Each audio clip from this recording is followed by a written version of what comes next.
मैंने डॉक्टर दीपक सैनी जी से दोनों घुटनों का ऑपरेशन कराया एवं फिजियोथेरेपिस्ट डॉक्टर प्रदीप जी अग्रवाल से एक्सरसाइज कराई।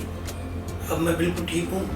मैं 5-6 किलोमीटर रोज घूमता हूँ बिल्कुल। मेरे दोनों घुटनों में दर्द था, मैंने बहुत इलाज कराया, कई तरह की दवाई ली, कोई फायदा नहीं हुआ, परेशान था। फिर मैंने डॉक्टर दीपक सैनी जी से दोनों घुटनों का ऑपरेशन करवाया। Even physiotherapist doctor Pradeep ji Agarwal से एक्सरसाइज करवाई। अब मैं बिल्कुल सही हूँ, 5-6 किलोमीटर रोज घूमता हूँ, कोई समस्या नहीं है। मेरा नाम Dr.Dr है।